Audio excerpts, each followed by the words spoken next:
नमस्ते बच्चों। कक्षा 5वीं विषय हिंदी, घटक व्याकरण, उपघटक संज्ञा के भेद। बच्चों, हम अगली वीडियो में संज्ञा किसे कहते हैं और संज्ञा के भेद कौन कौन से हैं इसके बारे में जानकारी ली है। तो संज्ञा के दो ही जो भेद है, 5 भेद है, लेकिन व्यक्तिवाचक संज्ञा और जातिवाचक संज्ञा इसके बारे में जानकारी ली थी। बच्चों, संज्ञा किसे कहते हैं? संज्ञा इसका अर्थ है नाम। मराठीमध्ये शब्दांच्या 8 जाती आहेत, हिंदीमध्येही शब्दांच्या 8 जाती आहेत। नाम म्हणजेच संज्ञा। नाम सर्वनाम, विशेषण, क्रियाविशेषण अव्यय, शब्दयोगी अव्यय, उभयान्वयी अव्यय, केवलयोगी अव्यय या शब्दांच्या 8 जाती आहेत। त्यापैकी नाम म्हणजेच हिंदीमध्ये त्याला संज्ञा असं म्हटलं जातं। किसी प्राणी, वस्तु, व्यक्ति, स्थान, गुण, भाव आदि के नाम को संज्ञा कहते हैं। किसी व्यक्ति, प्राणी, वस्तु, स्थान, गुण, भाव आदि के नाम को क्या कहते हैं? संज्ञा कहते हैं। उदाहरण, ऋत्विक यह बच्चे का नाम है। परी काल्पनिक नाम है। ध्येय, ईमानदारी, दूध आदि ये क्या है? संज्ञा है। तो संज्ञा के भेद कितने होते हैं? संज्ञा के 5 भेद होते हैं। संज्ञा के 5 भेद होते हैं। उनमें से पहला भेद है व्यक्तिवाचक संज्ञा। किसी विशेष व्यक्ति, स्थान या पदार्थ का बोध होता है उसे व्यक्तिवाचक संज्ञा कहते हैं। उदाहरण, ऋत्विक, भारत, गंगा, हिमालय, कृतिका आदि। देखिए बच्चों, व्यक्तिवाचक संज्ञा किसे कहते हैं? तो किसी विशेष व्यक्ति होती है। व्यक्ति यानी विशेष व्यक्ति। व्यक्तिवाचक संज्ञा यानी किसी विशेष व्यक्ति हो या स्थान का नाम या पदार्थ का नाम, उसे क्या कहते हैं? व्यक्तिवाचक संज्ञा कहते हैं। उदाहरण, हमने देखा है ऋत्विक यह बेटे का दिया गया नाम है, व्यक्ति का नाम है। भारत यह देश का नाम है। गंगा यह नदी का नाम होता है। हिमालय पर्वत का नाम होता है। कृतिका लड़की का नाम होता है। इसे क्या कहते हैं? व्यक्तिवाचक संज्ञा कहते हैं। और संज्ञा का दूसरा प्रकार जो है, दूसरा जो भेद है, भेद म्हणजे प्रकार, दूसरा भेद है जातिवाचक संज्ञा। जातिवाचक संज्ञा किसे कहते हैं बच्चों? तो जिस शब्द से किसी जाति का बोध होता है उसे जातिवाचक संज्ञा कहते हैं। जिस शब्द से किसी जाति का बोध होता है। देखिए बच्चों, शब्द है और जिस शब्द से किसी जाति का बोध होता है, जात, उसे क्या कहते हैं? जातिवाचक संज्ञा कहते हैं। उदाहरणार्थ, नदी। नदी कौन सी भी नदी आती है? कोयना, कृष्णा, कौन सी भी नदी आएगी। और घर, घर यानी अनेक घर होते हैं। कौन सा भी घर आता है? पुस्तक, कौन सी भी पुस्तक, पुस्तक एक जाति है और उसमें अनेक पुस्तकें आती है। पुस्तकालय, लड़का, कौन सा भी लड़का आता है। आदमी, आदमी अनेक आदमी होते हैं।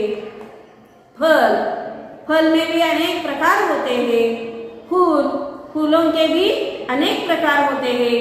तो बच्चों, जातिवाचक संज्ञा इसका अर्थ होता है जिस शब्द से किसी जाति का बोध होता है उसे जातिवाचक संज्ञा कहते हैं। तो अब संज्ञा का तीसरा भेद है भाववाचक संज्ञा। भाववाचक संज्ञा किसे कहते हैं बच्चों? तो जिन शब्दों से गुण, भाव, स्वभाव, दशा आदि का बोध होता है। जिन शब्दों से गुण, व्यक्ति के गुण होते हैं, भाव, स्वभाव, उसकी दशा, दशा यानी गति, उसकी कैसी गति होती है, दशा आदि का बोध होता है, उसे भाववाचक संज्ञा कहते हैं। उदाहरण, ईमानदारी, कुत्ता ईमानदारी प्राणी है, ईमानदारी। मित्रता, वह मित्र जो है रमेश का और उमेश की मित्रता बहुत अच्छी होती है। प्रेम, डर, सौंदर्य, रोशनी, सहायता, जीवन, बुढ़ापा, ये क्या है? भाववाचक संज्ञा के उदाहरण होते हैं। और चौथा संज्ञा का भेद है समूहवाचक संज्ञा। समूहवाचक संज्ञा किसे कहते हैं बच्चों? तो जिस शब्द से किसी समूह या समुदाय का बोध होता है उसे समूहवाचक संज्ञा कहते हैं। जिस शब्द से किसी समूह या समुदाय का बोध होता है उसे समूहवाचक संज्ञा कहते हैं। उदाहरणार्थ, समूहवाचक यानी समूह होता है। उदाहरण, ढेर, ढेर म्हणजे भरपूर। भीड, भीड म्हणजे गर्दी, गर्दी म्हणजे समूह आला। दल, दल म्हणजे गट। सरकार, सेना, सेना म्हटलं की भरपूर लोक आले सेनामध्ये। कक्षा, कक्षा म्हणजे वर्ग, वर्गात भरपूर मुलं असतात। टीली, दरबार आदि। और पांचवा संज्ञा का भेद है द्रव्यवाचक संज्ञा। द्रव्यवाचक संज्ञा किसे कहते हैं बच्चों? तो जिस शब्द से किसी द्रव्य, द्रव्य यानी पात्र पदार्थ, किसी शब्द से किसी द्रव्य, जिस शब्द से किसी द्रव्य या धातू, धातूमध्ये अनेक प्रकार असतात, सोने, चांदी, लोखंड, तांबे। तर जिस शब्द से किसी द्रव्य या धातु आदि का बोध होता है उसे द्रव्यवाचक संज्ञा कहते हैं। तो बच्चों, उसका उदाहरण है, द्रव्यवाचक संज्ञा का उदाहरण होता है दूध, पानी, चावल, चावल म्हणजे तांदूळ, सोना, सोने, लोहा, हे सगळे धातू आहे। हे धातू सुद्धा द्रव्यवाचक संज्ञेमध्ये येतात। सोना, लोहा, तेल, घी, घी म्हणजे तूप, गेहूं, गेहूं म्हणजे गहू, हे सगळे काय आहे?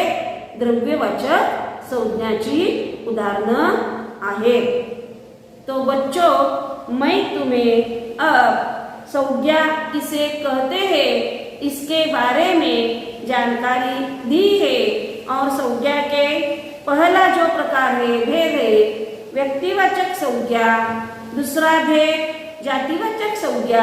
इसके बारे में मैंने तुम्हें पहले वीडियो में लिखकर दिया है। अब संज्ञा का तीसरा जो प्रकार है वह तुम्हें क्या करना है, अब अपनी बही निकाल कर संज्ञा का तीसरा, चौथा और पांचवा भेद प्रकार अब तुम्हें क्या करना है, अपनी कच्ची बही निकाल कर उसमें लिखना है। संज्ञा के भेद, संज्ञा के 5 भेद होते हैं। संज्ञा के 5 भेद होते हैं। संज्ञा के 5 भेद होते हैं। पहला भेद है व्यक्तिवाचक संज्ञा। पहला भेद है व्यक्तिवाचक संज्ञा। दूसरा भेद है जातिवाचक संज्ञा। व्यक्तिवाचक संज्ञा, दूसरा भेद है जातिवाचक संज्ञा। तीसरा भेद है संज्ञा का तीसरा भेद होता है भाववाचक संज्ञा। भाववाचक संज्ञा। चौथा भेद है समूहवाचक संज्ञा। समूहवाचक संज्ञा। और पांचवा भेद है द्रव्यवाचक संज्ञा। पांचवा भेद है द्रव्यवाचक संज्ञा। तो बच्चों, हमने यह जो व्यक्तिवाचक संज्ञा और जातिवाचक संज्ञा है, इन दोनों के बारे में हमने पिछली वीडियो में इसकी जानकारी ली है। अब हम भाववाचक संज्ञा किसे कहते हैं और उसके उदाहरण, समूहवाचक संज्ञा किसे कहते हैं उसके उदाहरण, और द्रव्यवाचक संज्ञा किसे कहते हैं और उसके उदाहरण अब हम संज्ञा का तीसरा प्रकार है भाववाचक संज्ञा। भाववाचक संज्ञा।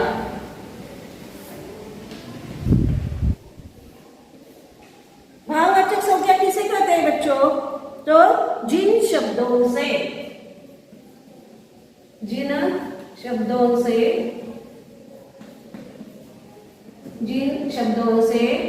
गुण, स्थान, जिन शब्दों से गुण, भाव, स्वभाव, गुण, भाव, स्वभाव, जिन शब्दों से गुण, भाव, स्वभाव, दशा, दशा म्हणजे गती, गुण, भाव, स्वभाव, दशा आदि का बोध होता है। दशा आदि का बोध होता है। आदि का बोध होता है, उन्हें भाववाचक संज्ञा कहते हैं। उन्हें भाववाचक संज्ञा कहते हैं। उन्हें भाववाचक संज्ञा कहते हैं। उदाहरण देखिए बच्चों, भाववाचक संज्ञा के उदाहरण है ईमानदारी। उदाहरण है ईमानदारी। भाववाचक संज्ञा का उदाहरण है ईमानदारी। रोशनी, रोशनी, सहायता, सहायता, प्रेम, डर, सौंदर्य, प्रेम, डर, सौंदर्य आदि। प्रेम, डर, सौंदर्य आदि। तो देखिए बच्चों, भाववाचक संज्ञा किसे कहते हैं? तो जिन शब्दों से गुण, भाव, स्वभाव, दशा आदि का बोध होता है उन्हें भाववाचक संज्ञा कहते हैं। उदाहरण ईमानदारी, रोशनी, सहायता, प्रेम, डर, सौंदर्य, यह क्या है? भाववाचक संज्ञा के उदाहरण होते हैं। तो आगे देखिए बच्चों, समूहवाचक संज्ञा चौथा प्रकार है, चौथा भेद है समूहवाचक संज्ञा। समूहवाचक संज्ञा यह संज्ञा का क्या है? चौथा प्रकार होता है, भेद होता है। समूहवाचक संज्ञा किसे कहते हैं? तो जिस शब्द से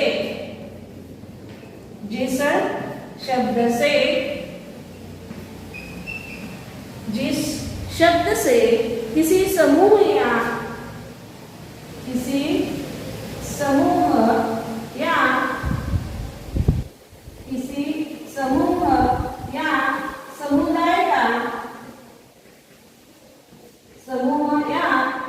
समुदाय का बोध होता है,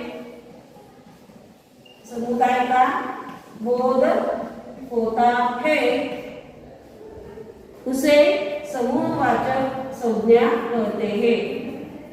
उसे समूहवाचक संज्ञा कहते हैं। उसे समूहवाचक संज्ञा कहते हैं। उदाहरण देखिए बच्चों, समूहवाचक के उदाहरण है ढेर, भीड़, ढेर म्हणजे भरपूर, भीड़ म्हणजे गर्दी, सेना, कक्षा, सेना, कक्षा, गुलदस्ता, गुलदस्ता म्हणजे गुलदस्ता फ्लॉवर पॉट, गुलदस्ता, दरबार, गुलदस्ता, दरबार आदि, गुलदस्ता, दरबार आदि। तो देखिए बच्चों, समूहवाचक संज्ञा किसे कहते हैं? जिस शब्द से किसी समूह या समुदाय का बोध होता है उसे समूहवाचक संज्ञा कहते हैं। ढेर, ढेर म्हणजे भरपूर, भीड़ म्हणजे गर्दी, समूह से त्याला समूहवाचक संज्ञा, सेना, कक्षा, गुलदस्ता, दरबार आदि क्या है? समूहवाचक संज्ञा के उदाहरण होते हैं। और संज्ञा का पांचवा प्रकार, संज्ञा का पांचवा प्रकार, पांचवा भेद है द्रव्यवाचक संज्ञा। द्रव्यवाचक संज्ञा। तो देखिए बच्चों, द्रव्यवाचक संज्ञा किसे कहते हैं? जिस शब्द से किसी द्रव्य, जिस शब्द से किसी द्रव्य या धातु आदि का, द्रव्य या धातु, द्रव्य या धातु आदि का बोध होता है, आदि का बोध होता है, आदि का बोध होता है, उसे द्रव्यवाचक संज्ञा कहते हैं। उसे द्रव्यवाचक संज्ञा कहते हैं।